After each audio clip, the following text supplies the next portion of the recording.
tal? ¿Cómo están? Bienvenidos a este episodio especial de Fútbol Infinito, camino hacia el Mundial, hoy con un invitado especial, Idem, que tenemos junto a Jaime Macías, a quien antes de dar la bienvenida al invitado le doy la bienvenida al programa. ¿Cómo está, Jaime? ¿Cómo estás, Vizca? Un saludo para ti, un saludo para todos. El gusto de compartir este camino al Mundial, pero sin tantas vueltas, démosle paso al invitado, que es el que nos va a dar luces del Mundial. ¿Cómo no? Camino a su tercera Copa del Mundo y ya casi como una especie de, vamos a decir, hasta socio nuestro. El profesor Luis Fernando Suárez está con nosotros para compartir un poco, no solamente con la gente de Costa Rica, sino con toda la gente que lo quiere, que lo sigue, la gente del fútbol que ha estado tan pendiente. En el último contacto estábamos allí esperando a ver qué era lo que pasaba en el repechaje. El profe ha llegado a su tercer mundial. Y bueno, profe, cuéntenos. ¿Cómo se siente, cómo está usted de cara a estas últimas horas previas al Mundial? Eduardo, Jaime, un saludo muy especial para ustedes dos. Gracias por la invitación. Ansioso me siento. Tengo un montón de ganas de que ya sea el Mundial, lógicamente, y o sea, totalmente al contrario, como con la necesidad de que necesito tiempo para trabajar lo que en mi cabeza estoy maquinando. Pero soy consciente de que esto básicamente no es sino eh, ya empezar el Mundial. Me gustó mucho lo que se dio con el grupo cuando me encontré con ellos en Corea, porque los vi bien, los vi metidos dentro de lo que es Mundial, los vi preguntando muchas cosas respecto a qué vamos a hacer, los vi comprometidos como grupo, o sea que, bueno, tengo buenas sensaciones y eso para mí es lo más importante. Profe, y si bien esto es un trabajo constante, ¿no? Es desde el comienzo de la eliminatoria hasta el final del Mundial, es todo un trabajo constante, pero entrando en detalles, la planificación específica de un Mundial, ¿cuándo comienza y cuáles son un poco los pasos previos al debut? Ay, empezó inmediatamente después de que supimos que estábamos clasificados, o sea que el día 15 de junio, que creo que el 14 fue que jugamos el repechaje, ya empezamos como a mirar qué cosas teníamos que hacer para no dejar de lado el Mundial, siendo conscientes de que íbamos a tener solamente una, una posibilidad de reunirnos con un grupo en Corea o en cualquiera donde sea, pero era aprovechar la fecha FIFA, pero ni siquiera para pensar en escoger dos equipos que sean similares a más o menos algún equipo parecido a Japón, más o menos cualquier equipo parecido a España o Alemania, porque eso me parece que no es. Si uno quisiera prepararse contra un equipo parecido a Japón, tendría que jugar contra Japón. No hay ninguna situación en la cual uno diga algo parecido a Japón, solamente Japón o un equipo japonés de la liga japonesa. Entonces era muy difícil pensar en eso. Para mí lo más importante es lo que alrededor se da, lo que en determinado momento uno debe buscar con el grupo para que el grupo esté viviendo mundial. Yo que me puse a hacer antes de eso, de ese primer encuentro o ese único encuentro con ellos en la fecha FIFA, bueno, le hablé con todos mis asistentes técnicos, con toda mi gente para que preparáramos un dossier, preparáramos un informe de cada equipo para, para que ellos lo reconocieran. Bueno, hicimos una especie de taller en Corea donde les presentamos la forma de jugar de España, la forma de jugar de Alemania, la forma de jugar de Japón, sus puntos positivos, si los tienen los puntos negativos y después la respuesta de cada en cada una de esas situaciones de nosotros. E incluso lo que hice es a cada uno de ellos, los que estuvieron con nosotros en esa fecha FIFA, les di a cada uno una memoria para que lo tuvieran y que en cualquier momento, cuando estuvieran desocupados, lo miraran para que, bueno, vivieran un mundial. Esa es una primero, por ejemplo. Después estar en constante contacto con ellos, cómo están, qué les falta, qué necesitan. Todo eso también es bueno hablarlo en el torneo local. No solamente ir a los partidos, sino visitar los equipos, ver lo que tienen ellos, hablar con los entrenadores. para que también haya una comunicación con cada uno de ellos, que eso un poco me faltaba a mí porque no lo había hecho, porque había cosas más urgentes y no tan importantes. Bueno, todo lo urgente también es importante, pero hay cosas que dentro de lo que uno quiere como trabajo hacer, debe pensar en que hay prioridades. Bueno, esta vez con Costa Rica, esas prioridades se dejan de lado por buscar lo urgente. Creo que un poco todo eso, y me ha quedado todavía, me falta tiempo, pero lo he ocupado y lo he ocupado bien y eso, pues lógicamente, por esa razón estoy muy contento. Básicamente estoy contento por todo lo que recibo como respuesta de ellos. Creo que lo que ellos me dan, lo que quieren hacer, lógicamente me deja muy tranquilo respecto a lo que podamos hacer en el mundial. Se nota, profe, una sinergia muy particular y le agradecemos que nos cuente esos detalles, porque, por ejemplo, para gente que es aficionada al fútbol, pero no es capaz de visualizar cómo desde su experiencia usted prepara a los jugadores, hay algunos que prefieren darles mucha información, otros menos, otros que prefieren que la ansiedad llegue sobre el final para que el jugador esté centrado en su propia forma, en estar bien físicamente, en alimentarse bien, en no lesionarse, etcétera, etcétera, etcétera. Y usted ha optado por eso y bueno, y le agradecemos mucho que nos comparta eso porque me parece que es algo que al público futbolero, muy futbolero, le resulta muy interesante. Le quería preguntar por, más allá de la conclusión lógica, de la alegría, de la clasificación, del deber cumplido en una eliminatoria que en un momento parecía que no los tenía ustedes en un puesto cercano al Mundial, mucha gente ya los daba por muertos, que el grupo estaba viejo y demás. Futbolísticamente, cuando consiguen en Doha el pase al Mundial, ¿cuál fue la primera conclusión o la primera sensación que le vino a la mente? Pues, yo creo que lo más importante de todo eso es cómo se consiguió, Eduardo. Y creo que a veces a uno como que le quedan sensaciones hoy diferentes a lo que piensa uno cuando uno habla o cuando uno le proponen dirigir cualquier cosa, no solamente un equipo de fútbol, sino, no sé, dirigir una empresa.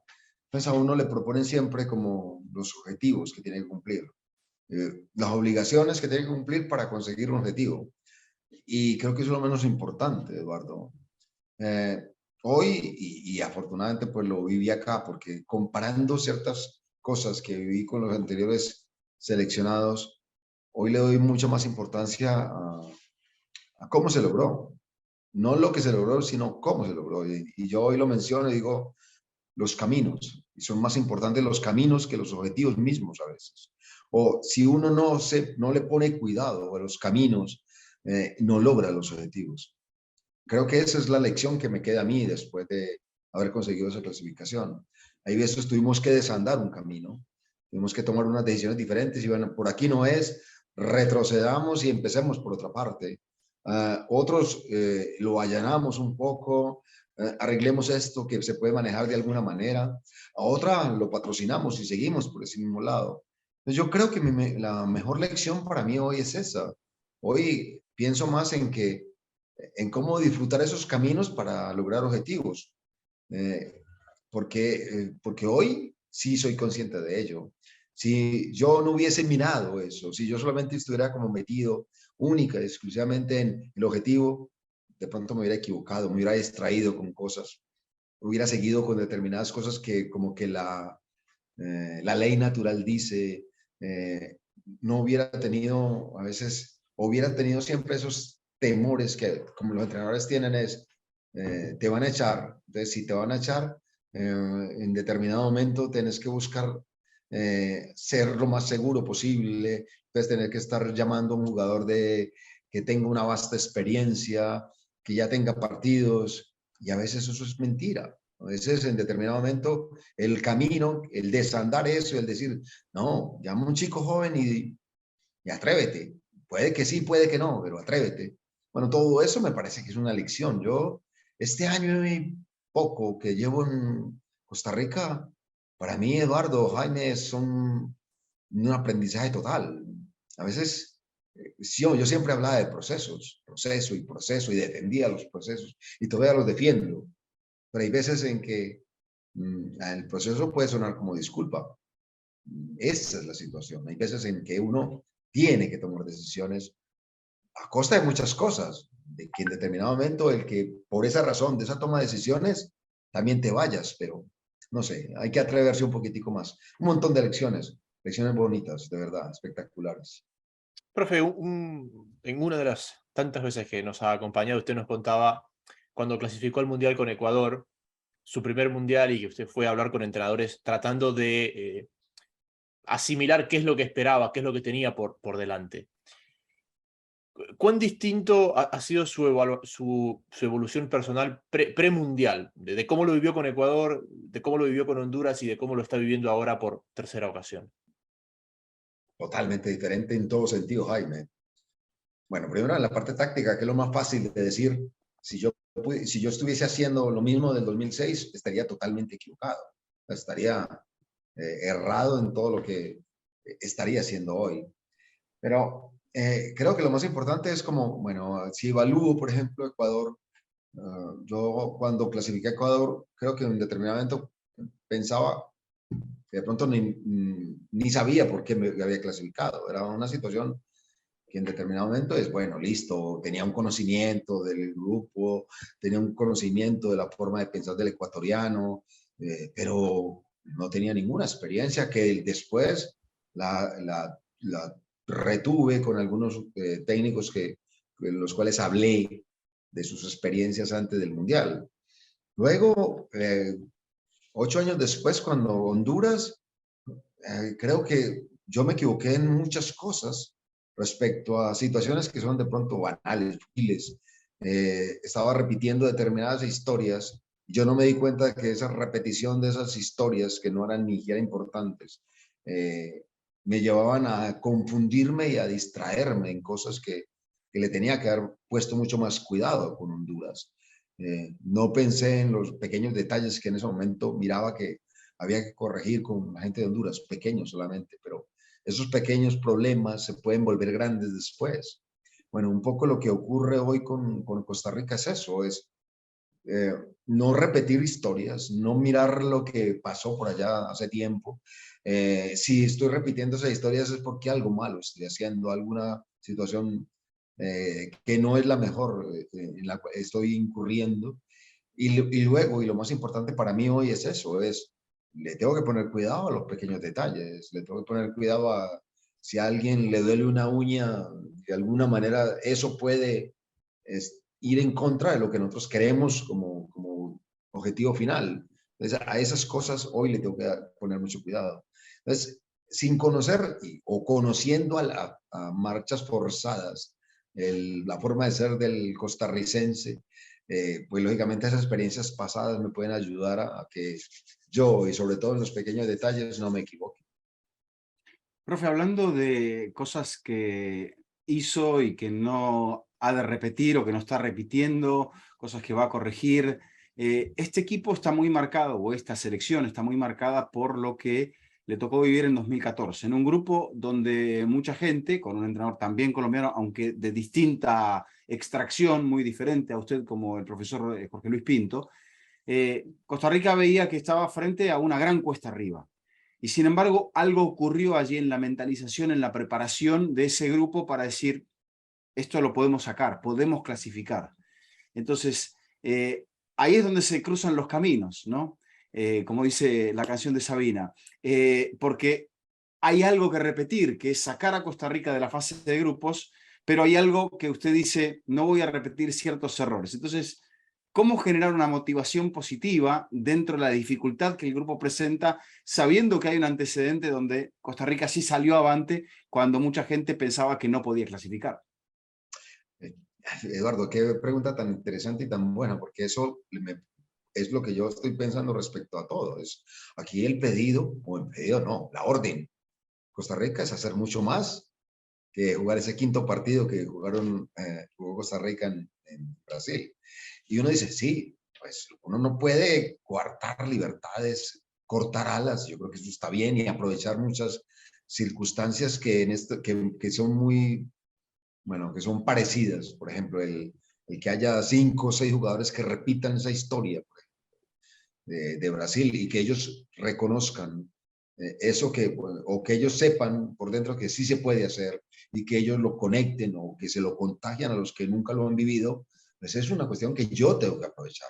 Pero lo otro es hablarles a ellos sobre que esa situación no es diciendo como, bueno, ya, se dio. Pues si hace 8 años se dio, entonces hoy lo mismo porque estoy haciéndolo con 5 o 6 más. Entonces ya, fácil, ¿no?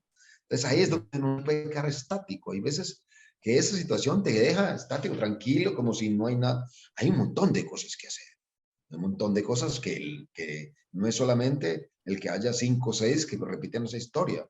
Bueno, esos 5 o 6 hoy tienen que hacer un doble esfuerzo para no solamente ser competitivos, sino también en decirle a los muchachos, ojo, esto se hace, pero se hizo de esta manera. Y hay otras cosas distintas, totalmente diferentes, que yo tengo que ser consciente y decirle a ellos, hey, no es lo mismo, hay un montón de cosas totalmente diferentes. Ahí es donde está la clave. Entonces, bueno, aprovecho determinadas cosas que son parecidas, pero no me distraigo con esa situación que yo me puedo quedar cruzado de brazos y entonces decir, no, muy fácil, Costa Rica clasifica porque ya sabe, porque es, como se dice aquí, porque es el mata gigantes. Entonces yo me quedo tranquilo porque ya siendo mata gigantes a todo el mundo le ganamos. Le ganamos si trabajamos, si estamos enfocados, si no somos conscientes también de las capacidades de los equipos contrarios, pero si también creemos en nosotros. En fin, hay un montón de cosas que, lógicamente, en las cuales yo me tengo que mover. Al final, en la frase, y es donde yo creo que lo más importante es que yo un poco con Honduras me quedé quieto. Me quedé quieto por determinadas cosas que había vivido y me quedé quieto respecto a situaciones que no me podía haber quedado quieto, me tenía que haber movido. Bueno, eso es lo que hoy quiero. Yo me estoy moviendo, yo estoy hablando cosas, diciendo cosas, recordando cosas, pero también diciendo, si pasa esto, ojo con esto. En fin, como le digo, si a alguien le sale, no sé, un grano en la cara, me va a preocupar. De alguna manera tenemos que solucionar. Y, profe, el fútbol es tan pasional que me parece que injustamente se mide a los entrenadores y a los equipos con su logro máximo, ¿no? Es como que el Arsenal, después de los Invencibles, como que nada vale, que no sea eso, ¿no? Y el Atlético, y Simeone, si no es en la final de la Champions, no vale, y Guardiola, si no es el sextete, como que no vale, como que, y esos logros son como la excepción a la regla, ¿no? Eh, ¿Cuán importante y de qué forma usted transmite este mensaje de, de realidad hacia afuera? Porque sus jugadores lo conocen y usted se lo transmite a la perfección, ¿no? Pero también hay un público que me parece es ferviente por repetir noches mágicas, como dice nuestro amigo Luis Omar Tapia. Totalmente de acuerdo, pero yo voy a tomar una palabra suya prestada, pasión, porque al final es eso. Yo creo que si hay una de las cosas que nos ha llevado a conseguir lo que conseguimos, es esa palabra, pasión. Eh, yo me di cuenta hace poco de que la palabra, porque siempre hablé de una situación más mental, de una situación más emocional, y siempre dije, no, nosotros ganamos todo lo que ganamos, porque emocionalmente estuvimos fuertes. Y esa no es la palabra, Jaime. Al final, por ahí mirando cosas, leyendo cosas, la palabra no es emoción, la palabra es pasión. Y un poco es eso lo que yo estoy buscando y que encuentro casi que fácil en este grupo. Este grupo tiene pasión, tiene ganas, tiene un montón de cosas como por hacer, por conseguir. Eh, Le digo sinceramente, yo no sé a dónde vamos a llegar, pero lo que vamos a hacer es entregándolo todo al 100%, es dedicados única y exclusivamente a eso, a esa lucha por ser protagonistas, por ser competitivos. Uno les oye hablar y yo digo, wow, esta gente tiene más ganas que yo. Si yo estoy obsesionado por estar al mundial, ellos tienen muchas más ganas. O sea que yo lo único que deseo es que nos vaya muy bien, porque de verdad lo que yo noto en cada uno de ellos es una pasión infernal, grandísima. Bueno, creo que es un buen inicio para poder llegar. Es muy fácil encender una mecha así, pues que no, empezar con alguien a que diga, ay, no, es que España es muy fuerte, muy duro y que no la vamos a ganar. Yo me gustaría decir, bueno, sí, España es muy fuerte, muy duro, pero nosotros tenemos con qué ganarle y tenemos ganas de conseguirlo. Esa como que esa es la sensación que tengo hoy y, y me gusta lo que veo en esa respuesta de cada uno de ellos cuando hacemos cualquier entrenamiento, o cuando yo los llamo por teléfono o cuando ellos me llaman a mí. Yo los noto con muchas ganas de que ya empiece el mundial. Hablando de España, profe, la pregunta típica sería, ¿qué le preocupa de España o cómo se le gana a España? Vamos a cambiarla un poco. ¿Qué le gusta de España? Es un equipo que yo creo que le gusta tener la pelota, no renuncia a su forma, a su idea de juego. Bueno, si es posesión bajo cualquier otra circunstancia. No vale sino eso. Y eso me parece que habla de que hay gente que está convencida de que se gana de una manera. Me parece que eso es muy interesante y aparte lo hacen bien. Ese juego de posesión, posición, posicional, para ellos es vital y me parece que lo hacen muy correctamente. Por ahí es una pregunta obvia, pero ¿es mejor España o es mejor Alemania? ¿No? Porque me parece, hay ciertos rasgos en común, pero así como hay ciertos rasgos en común, hay cosas en las que son totalmente opuestas. Es verdad. A ver, de pronto, sin decir que es mejor o peor, no sé, es mucho más agresivo, por ejemplo, la recuperación de la pelota Alemania, ¿sí?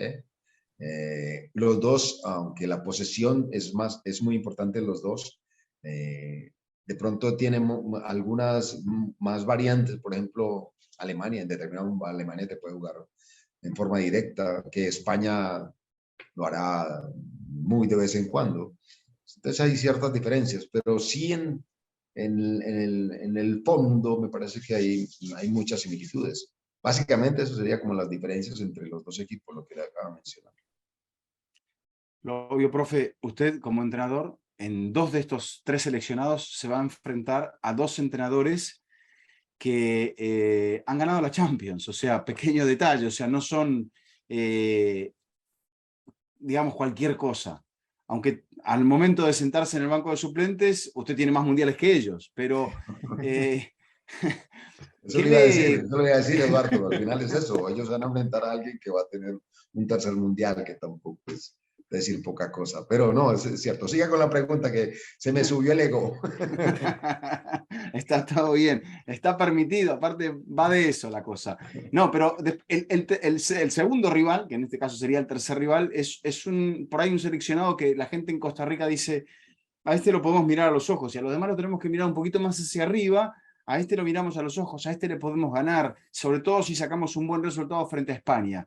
Y hablaba, juego de posesión, paciencia en España, de repente no tiene esa potencia en el ataque, le falta un jugador extremadamente decisivo, pero respetan el estilo. Alemania con Flick, un hombre bastante pragmático, que tiene muchas figuras, pero que no parece tener tampoco esa gran perla como tuvieran en otros momentos, pero aún así salieron campeones en 2014. Y la gente pasa por Japón, que es un equipo que estuvo muy cerca de hacer algo muy grande en el Mundial pasado.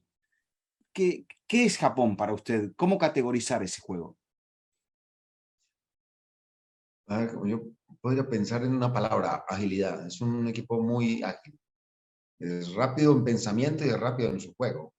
Que se diferencia, por ejemplo, con España y con Alemania, en que, por ejemplo, España es un equipo que lógicamente abre el campo. Siempre pensará en abrir el campo, pero en determinado momento siempre buscará centralizar el juego, jugar por los carriles, para llegar por el centro. Alemania, por ejemplo, tiene esa circunstancia también de que sus extremos casi siempre también juegan como interiores y en los que juegan por los costados siempre son los laterales. Pero buscar de alguna manera seguir el juego. Japón tiene la tiene clara que lo más importante para ellos es abrir el juego, ya sea con los volantes externos o con laterales, pero siempre, siempre abrir el campo, pero siempre hacerlo de una manera muy ágil. A mí, y yo siempre lo he mencionado, en esto, cuando uno cuando uno juega o mira un país, o cuando yo dirijo un país, me tengo que me tengo que fijar en la forma de pensar del ciudadano de ese país. Yo me tengo que adaptar a la forma de ser del costarricense hoy, por ejemplo, como me tuve que adaptar a la forma de ser del hondureño o del ecuatoriano. Bueno, un poco lo que refleja Japón es eso, es orden, pero bien hecho. Siempre una situación donde si hay que hacer esto, hagámoslo, aunque haya obstrucciones por ahí, pero hay que seguir ahí obtusamente, y eso me parece que en determinado momento también lo hace un equipo muy peligroso. Es una situación donde uno no solamente tiene que fijar hasta cómo juegan, sino culturalmente cómo piensan. Que el fútbol no siempre se explica con fútbol. O muchas veces el fútbol no se explica con fútbol. Tiene todo un componente geopolítico y cultural en esa explicación, profe. En este grupo, donde hemos hablado de muchos rasgos en común, inclusive Japón tiene rasgos en común con los dos europeos, es más sencillo desde el punto de vista del entrenador cuando tu equipo juega distinto a los rivales, plantear un contrasistema que adaptarte a un rival, entre comillas, superior que comparte muchas características con tu equipo. Y no le hablo de Costa Rica, digamos en general. Jaime, te lo voy a decir más básicamente ¿qué es lo que debe hacer uno como entrenador? Poniéndolo a todas esas situaciones hoy modernas que se dan, que todos los vivimos, y sobre todo los muchachos jóvenes, los de estas nuevas generaciones que están siempre conectados, siempre metidos de alguna manera con esas situaciones nuevas. Yo creo que el mayor problema que tienen los jóvenes hoy es cuando en su computador les mandan una orden por lo que tengan que o resetear o reiniciar su computador. ¿Por qué razón? Porque pierden tiempo. Y ellos en el momento en que están reiniciando o reseteando su programa, no saben qué hacer. El fútbol un poco, y lo digo de manera de crítica constructiva, de pronto se está convirtiendo en eso, que a veces se vuelve un fútbol predeterminado, un fútbol de una manera de jugar que solamente se juega por este lado y por este lado y nada más. Y de pronto es muy fácil de ver para los demás. Entonces ya uno reconoce en determinado momento fácil eso. ¿Qué es lo que tiene que hacer uno para confrontar en términos, pues así, de términos modernos? Yo quiero que cuando juguemos contra Japón, contra España y contra Alemania, que ellos reseteen su forma de jugar, que ellos tengan que reiniciar algo y en ese momento no sepan. O sea, ¿qué es lo que tenemos que hacer nosotros? Es, bueno, buscar de alguna manera desconectar eso, las cosas que ellos tienen buenas. Eso fue un poco lo que yo, cuando me reuní con ellos, cuando hice ese taller de trabajo, esto es lo bueno de Alemania, esto es entre comillas, lo que se puede atacar de Alemania y cómo podemos responder nosotros, cómo podemos desconectar todo eso, resetear todo eso.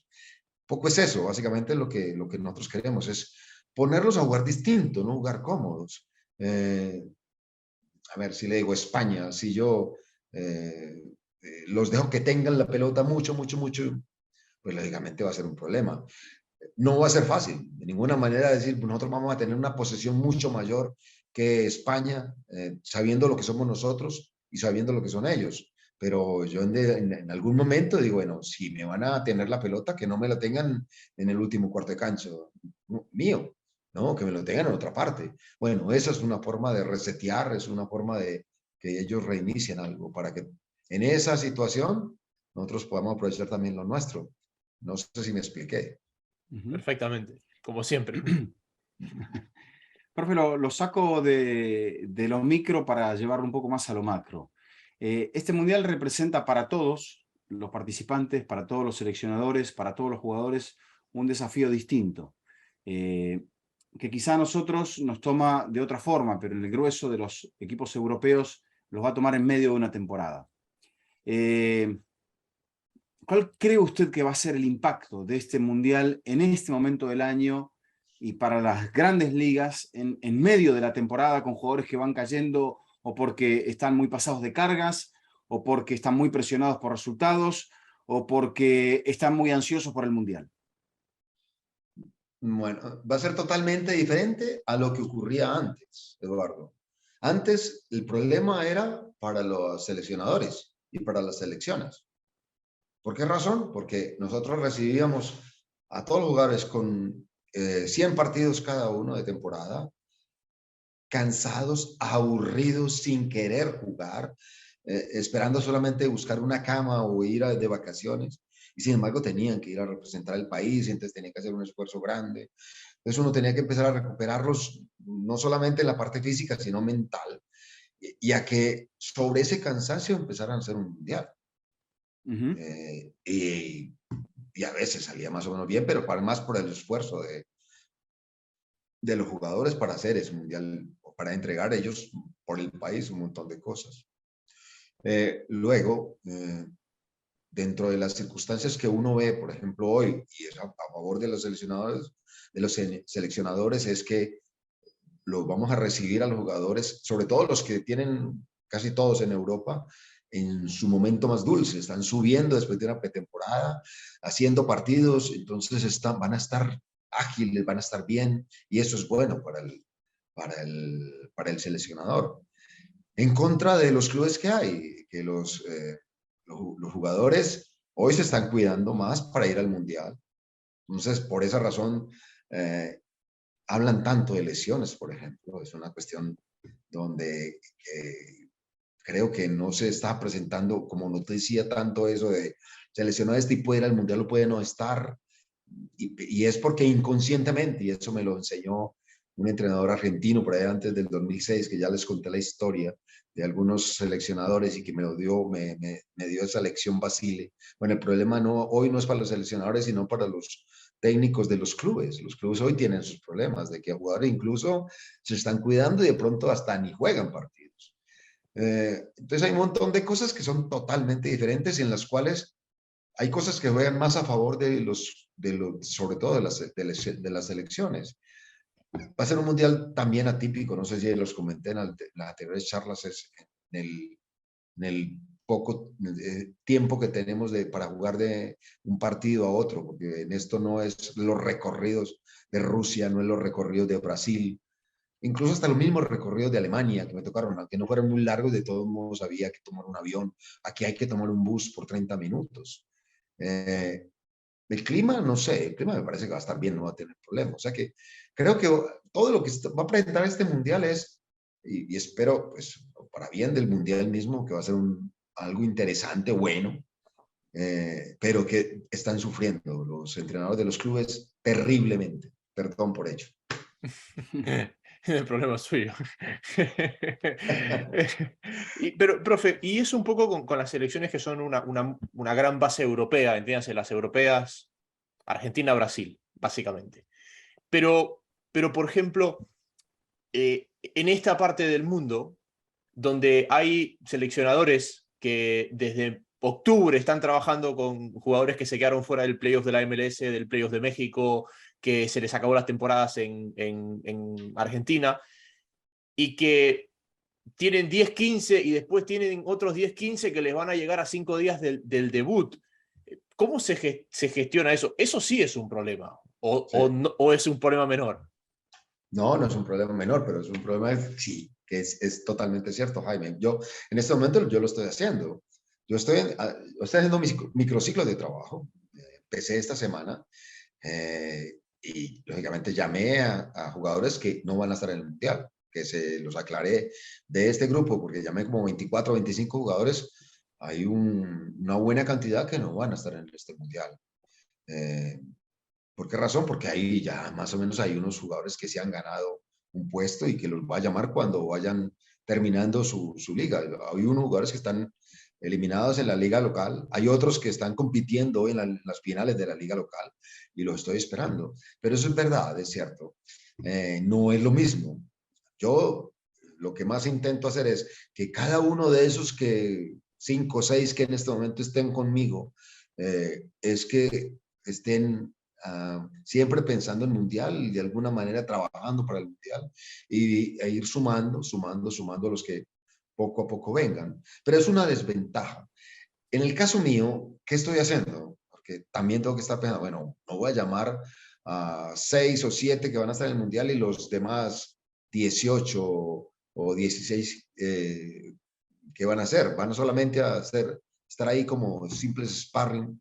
No, yo estoy llamando a gente que, afortunadamente, pues ya con un contrato firmado para el 2026, bueno, un poco estar pensando en que estoy haciendo algo para el presente con esos 5 o 6 que estoy llamando que van a estar en el Mundial y como para esos 18 para que también vayan reconociendo cuál es mi forma de trabajar, que ellos lo voy a tener en cuenta para el próximo Mundial. Básicamente es eso, pero contándolo como usted lo empezó en la pregunta, me parece que sí, es una desventaja para nosotros por la forma antitécnica que normalmente hacemos los torneos. Profe, Europa ha ganado los últimos 4 mundiales. Por lo que usted decía y lo que sabemos, atípico, ¿no? En una época del año, a nosotros, por ejemplo, no llega al final de las ligas, pero con el jugador preparado, usted dice hasta motivado, fresco, el europeo, quizá los europeos que vienen dominando en estos últimos 4 mundiales, les toma un poco con esa curva de inconveniente, de que ahora apuraron la fase de grupos de la Champions, las ligas están ahí en el medio, no se sabe muy bien cómo, no hay de repente esa pasión tan extrema que sí tenemos nosotros, o que sí, por ejemplo, puede haber en África o en Asia. ¿A quién favorece futbolísticamente, de acuerdo a su visión, este momento? O si piensa que de repente América, que no lo gana desde Brasil 2002, puede tener una oportunidad por el hecho del calendario nada más. No sé si por el calendario, pero yo sí veo, hoy siento alguna cosa diferente a lo que podía haberse dado antes, que empezó un poco también con Brasil. Con Brasil, bueno, Bélgica casi llega a la final, llegó Croacia a la final. Entonces yo creo que como que el universo de posibles candidatos a ganar un mundial va a crecer. No son los mismos, como decían antes, bueno, Alemania y después alguno por aquí, pero 2 o 3 nomás. Yo creo que hoy el universo de esos candidatos es mayor. Y para mí eso es bueno, es grato. Y dentro de lo que yo veo y espero de verdad ojalá que sea así, es que espero que sí haya una competición grande por parte de Sudamérica, porque nos hemos quedado atrás, nos hemos quedado, pero mirando solamente cómo compiten los demás. Y hoy me parece que eso puede cambiar. Yo veo a Brasil muy competitivo, yo veo a Argentina con muchísimas ganas. Emilio Scaloni me ha encantado, que ha sido ir poco a poco, pero siempre desde el silencio, y eso me parece que está altamente valorable.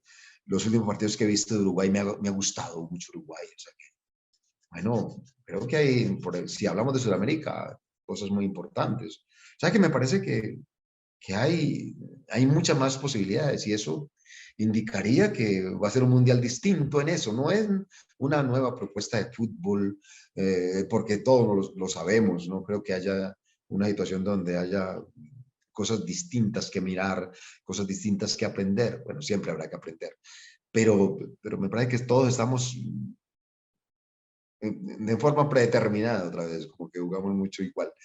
Pero creo que va a ser un torneo que a mí me agrada, espero o confío en que salga algo bueno de todo eso, bajo todas unas circunstancias distintas.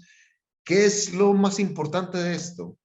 Que el seleccionador, como siempre, tenga que saber adaptarse a esos nuevos medios, a esas nuevas formas. Si nosotros no adaptamos nuestra forma de jugar como debe ser cuando uno llega, por ejemplo, nuevo a un país, de ninguna manera podemos pensar en triunfar. Creo que lo más importante es que tengamos un grado de adaptabilidad grande. Profe, y hablaba un poco de la evolución, ¿no? ¿Y cuál ha sido para usted la principal evolución que ha tenido el fútbol de Rusia ahora Qatar? O aparte de los 5 cambios, que eso no lo dio la pandemia y aprovecharon ahí, no lo van a quitar nunca. Pero, ¿cuál ha sido para usted el principal cambio que ha tenido el fútbol en este periodo entre mundiales? Que nos tenemos que adaptar al VAR, por ejemplo, y creo que eso es, para mí es una buena noticia el VAR. Creo que hay más cosas, creo que somos nosotros los más, el fútbol es el deporte más conservador de todos. No somos capaces de adaptarnos a determinadas cosas, y eso tiene sus cosas buenas como para nosotros los antiguos, que somos a veces muy pacatos y a veces muy sí, conservadores en muchas cosas. Pero me parece que el fútbol necesita una mirada diferente en determinados momentos sin que haya una situación de cambios. Por ejemplo, si alguien dice tenemos que cambiar la ley del offside, que no exista, bueno, ahí ya no es, el fútbol ya es totalmente diferente, porque si no hay offside no existen las demás reglas del fútbol. Pero habrán otras cosas en las cuales se puede intentar ser más justo en el fútbol. Yo no veo cosas más diferentes a eso, porque, vuelvo y le digo como crítica, nosotros estamos como jugando muy parecido todos. Entonces, todo el mundo habla de presión tras pérdida, todo el mundo habla de jugar en los carriles, todo el mundo habla de desmarques de ruptura, y todo el mundo habla de algunas triangulaciones, de posesión, posición, y como que nos metimos en una situación igual. Y ahí es donde está la crítica, que creo que se los he dicho a ustedes, hemos perdido y mucho la creatividad. Es creatividad versus robotización. El mayor culpable de todo eso es el entrenador. Creo que un poco. Y al final, cuando uno ve a jugar a Messi o cuando uno ve jugar a gente que hace cosas totalmente distintas, este es el verdadero fútbol, la creatividad, y no la podemos cortar. Me parece un poco esta situación que en contra va de lo que últimamente existía. Me parece que nosotros no podemos perder nunca esa sensación o darle la posibilidad al jugador de ser creativo. Profe, los que llegaron a la final de Rusia creo que los podemos describir de un modo relativamente sencillo. Francia fue encontrando su funcionamiento a medida que fueron pasando los partidos, la cual es, creo yo, una de las claves que tiene que tener un campeón del mundo. Una particularidad de un 9 que jugaba para el equipo, que no era ni siquiera Benzema, sino que era Giroud, un mediapunta Griezmann que se fue adaptando a manejar al equipo entre líneas, un mediocampo solidificado por la presencia de Kanté con centrales fuertes, con laterales muy activos, pero sobre todo un equipo que parecía tener calma para conocer sus limitaciones y para saber de sus bondades. Una Croacia combativa que de cara a la final juega 3 alargues, o sea que nunca se da por vencida, que parecía un equipo corto, que parecía un equipo que ya estaba medio pasado, pero que en el Mundial nos revela un jugador extraordinario como Modric, que a medida que iban pasando los minutos de los partidos iba creciendo cada vez más. Usted me hablaba de la Argentina de Scaloni, podemos sacar a la Brasil de Tite, podemos sacar a los europeos que siempre van a estar, pero ¿dónde le parece que puede llegar a estar la clave? ¿En un jugador, en un sistema, en un entrenador? Porque ya coincido con usted, es como que todos sabemos lo que hacen todos, no es como cuando Bilardo apareció en el 86 con algo que parecía distinto y a muchos los tomó por sorpresa. Ahora todo se ve, todo se sabe, todo se conoce, incluso usted que les da una carpeta a los jugadores con 4 meses de anticipación. ¿Cuál podría llegar a ser esa clave? ¿Hombre, sistema, físico, organización? Para mí siempre va a ser básicamente lo que es el club, el equipo y el funcionamiento de ese equipo. Y que el funcionamiento del equipo no sea solamente una situación que a mí me gustó, por ejemplo, esa situación de rebeldía contra el sistema, ese imperativo de tener la pelota, de posesión, que por ejemplo tuvo Francia. Y yo sentí como un aire bueno, y sin pensar que, porque a mí me gusta tener la pelota y bien, pero no me gusta que sea una sola forma de jugar. Y ahí al final eso, cuando se da, bueno, si hay una cosa nueva, es decir, hey, no solamente jugar, tener la pelota es válido en el fútbol, hay un montón, los contraataques, esas transiciones también son importantes. hay un montón de cosas buenas dentro del fútbol, pero que creo, y lo más importante de todo, es que el equipo sepa que juega, y por ahí es el camino. Entonces yo no, yo hoy lo que menos quiero es que haya solamente una forma de jugar y que entonces gane el que supuestamente tenga o más suerte o que en determinado momento tenga las circunstancias de juego donde por esa razón llegó a ser campeón del mundo. Entonces, me gustaría que sí se valorara cosas en determinado momento más como conjunto, como equipo. Hoy pienso, por ejemplo, las formas de evaluación, de evolución, no de evaluación, de evolución, que por ejemplo ha tenido Bélgica. Y me gustaría ver una Bélgica que sea protagonista. Creo que fue un poco protagonista en el Mundial pasado, pero que han sido coherentes con un trabajo bien hecho desde las divisiones menores. Me gustaría ver, por ejemplo, también esa Inglaterra que ha hecho cosas donde dicen, wow, esto no es solamente de cambiar el rugby sin manos, que en determinado momento ellos jugaban antes, sino en determinado momento no es, bueno, la propuesta futbolística es muy interesante. Alemania hoy es diferente en muchos sentidos, en muchas cosas, porque también era, bueno, lo ganaban siempre, pero con potencia, y ahora es mucho más la tenencia de la pelota. Yo veo a Canadá, o lo que Canadá me mostró en CONCACAF, ojalá Canadá tenga ese carácter que nos mostró a todos los demás y que lo muestre en el Mundial, porque un fútbol físico, corriendo todo el tiempo, bien jugado, bien abierto, con una buena propuesta de fútbol. Entonces uno dice, es hora de que mucha gente se libere de un montón de cosas predeterminadas o de cosas que son como ya de esos paradigmas metidos ahí, donde solamente hay unos que pueden quedar campeones del mundo. Entonces hay un montón de formas de ganar, pero la cuestión es que uno la crea. Y le mencioné 4 o 5 que creo que para mí serían demasiado interesantes que la gente, bueno, cuando llegue al Mundial, muestre lo mismo que han mostrado en otras competencias. Quiero llevar un poquito más profundo con Inglaterra, y sé que se tiene que ir, porque me parece que esa robotización de la que usted habla, Inglaterra es el que más la ha sufrido, ¿no? Porque a Inglaterra llegó Mourinho, llegó Guardiola, llegó Klopp, llegó Ancelotti, llegó Pochettino, llegaron muy buenos entrenadores, pero como que Inglaterra perdió la esencia del fútbol inglés en sí. Y, y me parece que le cuesta mucho a Southgate un poco darle una identidad propia no marcada por los grandísimos entrenadores que dirigen a esos jugadores en el día a día de los clubes. ¿Cómo lo ve usted? Jaime, yo no sé, yo como que, bueno, no es que esté en desacuerdo, pero sí hay algunas cosas que yo creo que en determinado momento uno sí tiene que ser consciente que tiene que existir, en las cuales tiene que evolucionar. Y creo que para bien.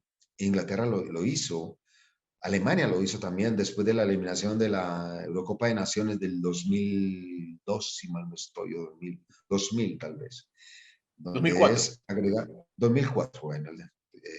Entonces, es de saber en determinado momento qué voy a, qué estoy haciendo bien, qué no estoy haciendo bien, en qué puedo cambiar, no necesariamente qué estoy haciendo mal, sino en qué puedo evolucionar. Creo que un poco eso es lo que nosotros no hemos podido conseguir en América. Para mí, por ejemplo, España evolucionó mucho en todos los deportes, no solamente en el fútbol. Después de que a España le dieron la sede de la Olimpiada de Barcelona, ahí mejoró en todo, mejoró en tenis, mejoró en atletismo, mejoró en fútbol, mejoró en balonmano, en todo sentido. Hicieron un montón de centros de alto rendimiento en todas partes y le metieron seriedad a todas esas cosas y mira a lo que se ha llegado, a ser protagonista en muchísimos deportes, en básquetbol también, y todas esas cosas. Alemania igual, en Alemania hizo, bueno, hay que hacer unas cosas diferentes. Y evolucionaron respecto a su fútbol que tenían, que era muy bueno, pero era más basado en la fortaleza, en la potencia. Inglaterra creo que lo hizo. Inglaterra, le recuerdo, Inglaterra nunca había quedado campeón del mundo sub-17 ya lo fue. Nunca había quedado campeón sub-20 y lo fue. Bueno, ahorita llegó a instancias grandes a nivel de la Eurocopa y creo que está a puertas de conseguir cosas de importantes. Alemania igual, cuando paró, pensaba solamente en el Mundial de 2014. Y eso es lo que yo veo bueno de Europa, Bélgica. Yo le digo, yo la última vez que estuve en ese sorteo de Qatar, yo hablé con, pues, oportunamente tengo una relativa cercanía con Roberto Martínez. Le dije, por favor, invíteme a Bélgica porque yo quiero ver cómo están trabajando ustedes, porque no puede ser, esto no puede ser una coincidencia que Bélgica, por ejemplo, sin haber ganado algo importante, esté entre los primeros del ranking FIFA durante los últimos 3 o 4 años. Están haciendo las cosas muy bien. Entonces, esas son las cosas que uno tiene que modelar. Y un poco pienso que eso es lo que, por ejemplo, a nivel de Sudamérica, ha hecho Argentina y Brasil. Ecuador va por ese camino. Entonces, Ecuador de pronto se le va a pasar a todo el mundo. Lo de Independiente del Valle, por ejemplo, si lo modelan todos los demás equipos en Ecuador, va a ser una potencia, pero es evolucionando. Entonces, un poco lo de Inglaterra, yo no lo veo tan así. Yo lo veo que no han perdido esa esencia, que eso es lo que nunca debe perder, pero si evolucionara más. Y creo que un poco esa es la diferencia con los demás, que a veces nosotros lo que hacemos nosotros en Colombia, en Venezuela, en Perú, en Costa Rica, en Honduras, es copiar y pegar. Copiamos y pegamos metodologías, pero no lo, no lo, no lo ponemos o no lo idealizamos como nuestro. Eso me parece que hay que tener en cuenta todo eso. La última, profe, al menos mía. Por tercera vez le toca hacer una lista mundialista. Debe ser una de las cosas más duras para un entrenador cuando hace la lista y deja gente fuera. ¿Cómo se procesa eso? ¿Es parte del trabajo o uno lo tiene que asimilar después? No, muy difícil. No, porque de todos modos yo voy a ser consciente de algo, de que alguna injusticia voy a cometer. Lo tengo totalmente claro. O sea que espero que las injusticias sean las menos y que de pronto, en determinado momento, aunque sea justo, la respuesta de todos los demás sea la mejor. Yo soy consciente de eso, soy consciente de cuando dé la lista, después van a ver, pues, dentro de las encuestas que se hagan acá, eh, otras listas. Entonces va a existir en lugar de estos 26, otros 26, o en lugar de este debería estar aquel otro. Soy consciente de ello. Lo único que me queda a mí, según por la experiencia que he tenido, es que lo que tengo que tomar como decisión, yo, que sea mío, mi decisión. Lógicamente tengo que recibir consejos de mi gente, de mis asistentes y todas estas cosas, escuchar siempre, pero que al final mi decisión sea la mía, no prestada. Bueno, y si de pronto me equivoco, pues al menos tengo la tranquilidad de decir, bueno, me equivoqué con la mía y no con la de los demás. Pero sí es una decisión complicada. Tomar esa decisión no es de ninguna manera fácil. La última, profe, de mi parte. Próximo mundial va a ser en América. Usted ya dice, tenemos que cambiar algo. Ecuador lo está haciendo. Hay algunos equipos en Argentina, también en Brasil. Me dice, o nos dice, le ha gustado Uruguay, le han gustado cosas de Canadá. Seleccionados que han tenido que cambiar ciertos moldes, ciertas formas, porque la fórmula que estaban utilizando entendieron que no estaba funcionando más. Dentro de todo este contexto, Estados Unidos va a ser el epicentro del próximo mundial. A México le está costando mucho, más o menos con lo mismo, seguir insistiendo con esa misma fórmula que no da resultados. ¿Cuál cree que va a ser el equipo de las Américas que más va a sorprender en esta Copa del Mundo? Ya lo dije, Canadá para mí. Si Canadá juega igual como jugó la CONCACAF, la Liga CONCACAF, puede sorprender y mucho. Y le digo eso porque no puedo decir, por ejemplo, lo mismo de Uruguay, porque Uruguay ya ha quedado 2 veces campeón del mundo, si hablamos de Sudamérica. Pero si hay alguien distinto, alguien que de pronto en determinado momento nadie pensaría que puede hacer las cosas como a nivel de tener un nivel de mundial, para mí es Ecuador, Canadá. Canadá me parece que está haciendo un fútbol,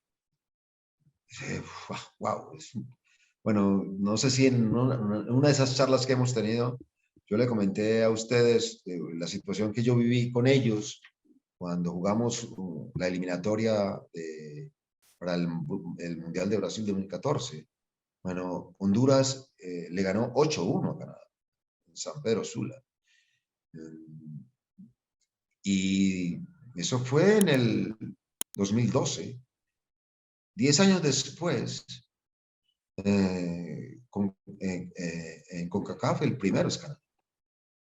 O sea que eso indica a las claras que en 10 años se puede evolucionar mucho. O sea que ojalá que ellos demuestren esas calidades y muestren esa evolución que de verdad han mostrado. Y es un poco el ejemplo para todos los demás, para todos los otros, que también se puede hacer. Costa Rica lo tiene que hacer. Costa Rica no se puede quedar en esto de estar clasificando ahí y quedarse solamente en esto. Tiene que hacer otra cosa con su fútbol y todos los demás. Me parece que tenemos que pensar en evolucionar. Profe, le agradecemos muchísimo por su tiempo y por conversar con nosotros y contarnos todas estas cosas. No, a usted, Jaime, Eduardo, muchísimas gracias por la invitación. Bueno, espero que no sea la última. Muchas gracias. ¿Cómo no? Seguiremos abusando de su confianza, de su generosidad. Y simplemente, primero, dos cosas de mi parte. Le queremos agradecer porque hay muchos entrevistados que ya, usted sabe que el cassette está de revival, pero para mucha gente no existe, nunca han visto uno. Y las respuestas de cassette usted no nos las da, usted nos da concepto, aparte de darnos su generosidad y toda su sabiduría, todo el recorrido que usted tiene. Y finalmente, desearle de corazón realmente, mucho éxito en el Mundial y que ojalá nos podamos ver y darnos un abrazo allí en Qatar. Por favor, que sea así. Ojalá que sea así. Después, abrazarnos antes de empezar y después de cuando culmine y culmine de la mejor manera. Gracias por la invitación, muy amables. Muchísimas gracias, profe. Muchas gracias, Vizca.